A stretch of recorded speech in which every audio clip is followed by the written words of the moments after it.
Welcome to another fantabulous episode of Sage's Vitamins. It's capital Sage, and now that we on the same page, that's what the O if we're talking about money, because capital with O means money. And the capital of Sage is capitalized if you feel like giving me my flowers while I can still smell them. You say the word Sage and it clears the energy, and that's why I love this name that I've given myself. And we begin. Today I want to talk about how to clear stagnant energy. Yay! Right? Stagnant energy can be from being psychologically trapped in trauma. Let me explain. Psychologists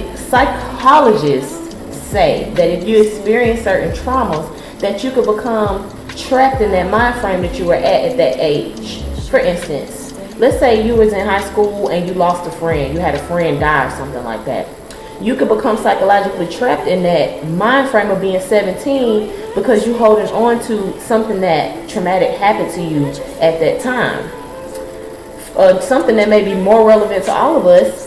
Why you see 50-year-old man in 23-year-old man syndrome is because in your 20s you could have had a lot of dreams that you didn't achieve because maybe they came from childhood, maybe they were immature, maybe you didn't work hard enough, maybe they just weren't for you or whatever.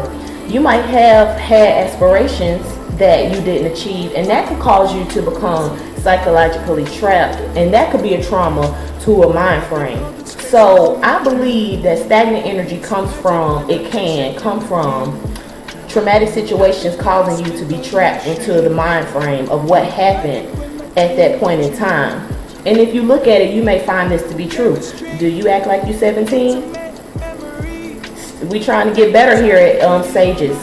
So a way to rid yourself of stagnant energy is to be fully present in your body. And what I'm going to do is give you the first step, because I hate when people just say do something and it's like, how do you go from being broke to rich with no blueprint? It's just like be rich and work. It's like, okay. So I'm going to give you the first step of how to be totally present in your body, especially when dealing with trauma. Men might be better at this because they live tougher lives, and so they might have better coping with trauma. I'm not sure, but rock with me. I hope that this helps you. You can practice being present in your body by first being still in your pain. A lot of times when we're in pain, we run from it. It is called disassociation. Sit in your pain. Find time to sit in your pain. I'm not talking about pressure yourself to deal with it. I'm saying sit in it. If you hurt, if your heart hurts, find time to sit in your heart. Find time to just be like, man, this sucks. And just sit there in it. The reason that this works is because I'm going to talk about science. I'm going to get more scientific and political on y'all. Watch. When you pay attention to something, it changes. It's in science. It's like if you pay attention to an atom, if they have like an atom in a container, if you look at it, the atom will change and it'll start moving. When you pay attention to things, it moves. So first of all, paying attention to the pain will cause the stagnant energy to begin to move because you're paying attention to it, right? Also, it's causing the stagnant energy to move because a lot of our issues from trauma reside in the feelings of shame and guilt. For whatever reason. Whatever part you feel like you played in what happened, whatever, it becomes shame and guilt at the root of it. Maybe not on the surface, but at the root of it, it'll become shame and guilt. Shame, especially, cannot exist when you pay attention to it. Shame is like a ghost that haunts you from the back, and you just feel it, and it's like, ugh, shame. You feel me?